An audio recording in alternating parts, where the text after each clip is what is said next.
Ceux qui font du dhulm, c'est-à-dire de l'injustice, ne seront jamais tranquilles. Et ceci est une promesse d'Allah Azzawajal. Ce que signifie qu'ils n'atteindront jamais le succès dans ce monde, le succès dans son véritable sens. Ils feront également face aux conséquences du dhulm dans l'au-delà. Ils échouent donc dans cette vie-là et dans l'au-delà. Bismillah ar-Rahman ar-Rahim. Mes très chers frères et sœurs, assalamu alaikum wa rahmatullahi wa barakatuh. Bienvenue sur votre chaîne Hasna Sunsun. Je dis votre chaîne car c'est vous qui choisissez les histoires. Faites comme Tiam Bobakar 9206 qui a choisi le sujet du dhulm, c'est-à-dire l'injustice. Barakallahu fik, excellent choix. Et n'oubliez pas vous aussi d'écrire dans les commentaires quelle histoire ou sujet voulez-vous que je vous raconte, car je vous la ferai avec grand plaisir.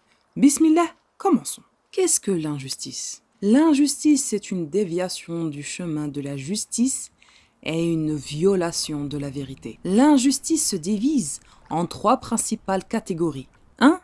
L'injuste envers Allah Azzawajal. Parmi ces formes les plus odieuses, on trouve l'incrédulité, le polythéisme et l'hypocrisie. Allah Azzawajal dit: et lorsque Luqman dit à son fils tout en l'exhortant: ô mon fils, ne donne pas d'associé à Allah, car l'association à Allah est vraiment une injustice énorme.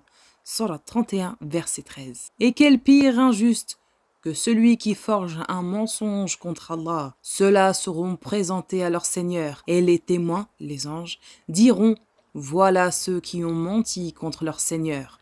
Que la malédiction d'Allah frappe les injustes. Sourate 11, verset 18. 2. L'injuste envers les autres. Allah le Tout-Puissant dit: la sanction d'une mauvaise action est une mauvaise action, une peine identique. Mais quiconque pardonne et réforme, son salaire incombe à Allah. Il n'aime point les injustes. Sourate 42, verset 40. Il n'y a de voie de recours contre ceux qui lèsent les gens et commettent des abus contrairement au droit sur la terre. Ceux-là auront un châtiment douloureux. Sourate 42, verset 42. 3. L'injuste envers soi-même. Allah Azzawajal dit: ensuite, nous fîmes héritiers du livre ceux que de nos serviteurs que nous avons choisis. Il y en est parmi eux qui font du tort à eux-mêmes, d'autres qui se tiennent sur une voie moyenne, et d'autres, avec la permission d'Allah, devancent tous les autres par les bonnes actions. Telle est la grâce infinie. Sourate 35, verset 32. Il dit: Seigneur, je me suis fait du tort à moi-même, pardonne-moi. Et lui pardonna. C'est lui vraiment le pardonneur, le miséricordieux. Sourate 28, verset 16. Les deux premières catégories sont considérées comme faisant aussi part de la troisième, car elles ne font que nuire à leur auteur. Celui qui est injuste envers Allah Azzawajal ou envers les autres ne fait que nuire à sa propre personne. L'imam Ad-Dahabi a soutenu que l'injustice constitue un péché majeur. Il a dit que l'injustice envers les autres pouvait revêtir de nombreuses formes telles que l'intrusion dans une propriété privée, le vol de biens, la maltraitance physique ou verbale, l'oppression d'un plus faible, etc. Il a mentionné de nombreux versets du noble Coran et des hadiths prophétiques qui menacent les injustes. Puis, il a indiqué que certains des pieux ont dit: ne faites pas du tort aux faibles, afin de ne pas être parmi les injustes. Il a aussi mentionné certaines des formes de l'injustice qu'il considérait comme étant des péchés majeurs, tels que s'adjuguer les biens des orphelins, la négligence dans le remboursement des dettes malgré la capacité de pouvoir rembourser en temps voulu, le refus de donner à une femme ses droits tels la dot, le droit d'être entretenue, vêtements, logements, nourriture, refuser de donner à un ouvrier son salaire, la répartition inégale des biens. Par exemple, une personne distribue à ses enfants ses biens de manière inégale, il donne à d'autres et d'autres pas. Et l'évaluation inexacte faite intentionnellement. Par exemple, une personne chargée d'évaluer la quantité des dattiers afin de pouvoir calculer la zakat sont considérés comme des péchés majeurs, selon Ibn Hajar. Le mot ad-dhulm signifie injustice, s'agit de ne pas mettre quelque chose à sa place. Le dhulm est tout ce qui fait contre les lois de la perfection de l'âme, aussi bien que celui qui fait contre les autres, en les privant de leurs droits. Cela inclut les mots obscènes, la violence, la tricherie, les détournements de fonds, les abus et tout ce qui peut nuire à autrui. Un zalim est celui qui n'est pas reconnaissant pour les bénédictions reçues d'Allah Azzawajal et qui ne se considère responsable envers personne. Mes très chers frères et sœurs, l'injustice a d'énormes répercussions sur la société. Les humains deviennent incapables de tirer le meilleur parti de leur potentiel à cause de l'injustice qu'ils subissent de la part des autres. Le dhulm a également propagé la corruption sur terre. C'est pour cela qu'il est fermement condamné par l'islam. Et de nombreux versets du Coran parlent sévèrement des injustes. Un sage a dit « Lorsque vous commettez une injustice, souvenez-vous de la justice d'Allah le Tout-Puissant qui vous sera appliquée lorsque vous voulez utiliser votre force pour faire du tort aux autres. N'oubliez pas qu'Allah Azzawajal a la force de vous punir. » Yazid ibn Hatim a dit « Je ne crains rien de plus que faire du tort à une personne, sachant qu'elle n'a d'autre qu'Allah pour la défendre, surtout quand elle dit « Allah le glorifié est suffisant pour juger entre vous et moi ». Un jour, Ali ibn al-Fudayl pleurait. Alors on lui demanda la raison et il répondit « Je pleure par pitié de ceux qui m'ont fait du tort, parce qu'ils n'ont pas d'excuses à présenter devant Allah Azzawajal. » Abu Darda a dit « Méfiez-vous des larmes de l'orphelin et des supplications des personnes lésées. » Et quelles sont les causes de l'injustice? Les principales causes de l'injustice sont Shaitan. Allah le Tout-Puissant dit « Ô les croyants, entrez en plein dans l'islam et ne suivez point les pas du diable, car il est certes pour vous un ennemi déclaré. » Sourate 2, verset 208. Le diable les a dominés et leur a fait oublier le rappel d'Allah. Ceux-là sont le parti du diable et c'est le parti du diable qui sont assurément les perdants. Sourate 58, verset 19. Mais il y a aussi, la cause aussi est l'âme incitatrice, les penchants personnels. Comme Allah Azzawajal dit, ne suivez donc pas les passions afin de ne pas dévier de la justice. Sourate 4, verset 135. Et quels sont les remèdes de l'injustice? Eh bien, mes très chers frères et sœurs, c'est de se rappeler qu'Allah, le Tout-Puissant, ne commet jamais d'injustice. Il dit « Quiconque fait une bonne œuvre, c'est pour son bien, et quiconque fait le mal, il le fait à ses dépens. Ton Seigneur, cependant, n'est point injuste envers les serviteurs. » Sourate 41, verset 46. Allah Azzawajal n'est pas injuste, mes très chers frères et sœurs.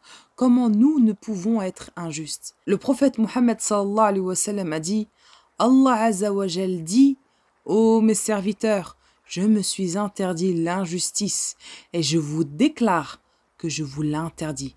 Ne soyez donc pas injustes les uns envers les autres. » La méditation aussi sur le sort des gens injustes. Allah Azzawajal dit « Il n'y a personne parmi vous qui ne passera pas par l'enfer, car il s'agit là, pour ton Seigneur, d'une sentence irrévocable. » Ensuite, nous délivrerons ceux qui étaient pieux et nous y laisserons les injustes agenouillés. Sourate 19, versets 71-72. Et ton Seigneur n'est point tel à détruire injustement des cités dont les habitants sont des réformateurs. Sourate 11, verset 117. Il ne faut pas désespérer de la miséricorde d'Allah. Il a été rapporté d'après Ibn Safwan al-Muhriz qu'un homme a demandé à Ibn Omar « Qu'avez-vous entendu le messager d'Allah sallallahu alayhi wa sallam dire en privé ?» Ibn Omar répondit « J'ai entendu le prophète sallallahu alayhi wa sallam dire « Certes, Allah approchera le croyant et le couvrira de son voile. Après l'avoir couvert, il lui dira « Reconnais-tu tel ou tel péché ?» Il répondra « Oui. » Le croyant finit par reconnaître sa faute. Allah lui dit « J'ai dissimulé tes fautes dans le monde et je te pardonne celle-ci aujourd'hui. » On lui remit un livre de bonnes actions. Quant aux mécréants et aux hypocrites, on proclamera dans toute la création. Voilà ceux qui ont menti contre leur Seigneur, que la malédiction d'Allah frappe les injustes. Sourate 11, verset 18, rapporté par Muslim. Il y a aussi les deux célèbres hadiths unanimement reconnus et authentiques, dont le premier parle du cas de l'homme qui a tué 99 personnes et le second de l'homme qui a dit « Par Allah, si mon Seigneur me saisit, il me tourmentera comme il n'a pas tourmenté quelqu'un d'autre. » Ces hadiths et tant d'autres prouvent que le croyant ne doit jamais désespérer de la miséricorde d'Allah Azzawajal. S'imaginer combien sera difficile la situation des injustes le jour du jugement. Allah Azzawajal dit « Et on soufflera dans la trompe, et voilà que ceux qui seront dans les cieux et ceux qui seront sur la terre seront foudroyés, sauf ceux qu'Allah voudra épargner.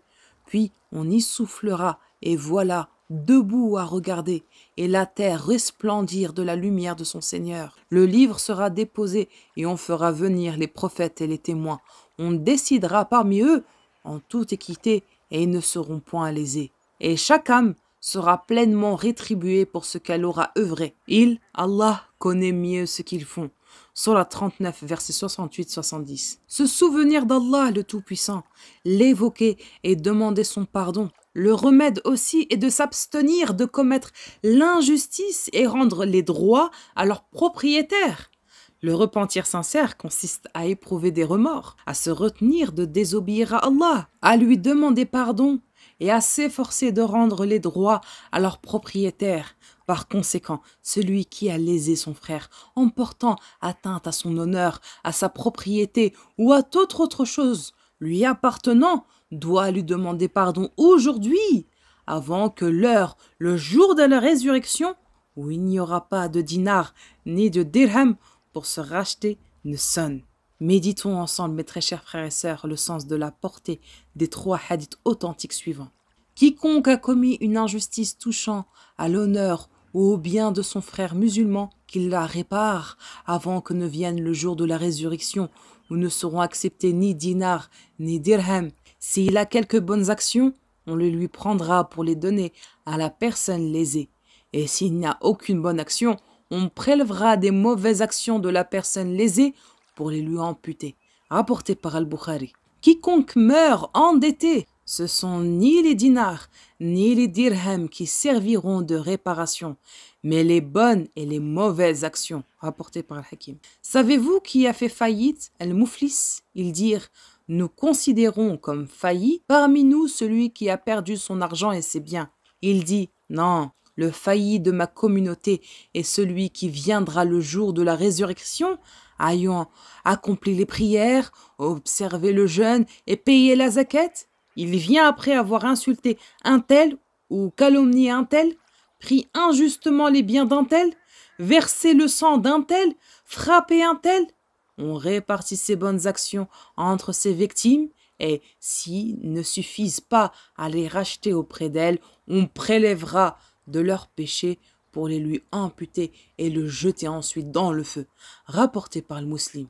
Malheureusement, il y a beaucoup d'injustices dans le monde d'aujourd'hui. Laissons ce verset nous rappeler la promesse d'Allah Azzawajal. Innahu la yuflihu ad-dalimun. Certes, les injustes ne réussiront jamais. Et il a dit jamais. Surat Al-An'am, ayah 135. Et voilà, mes très chers frères et sœurs, nous sommes arrivés à la fin de cette vidéo. Dumtum fi 'aytillah wa amani. Wassalamu alaikum wa rahmatullahi wa barakatuh.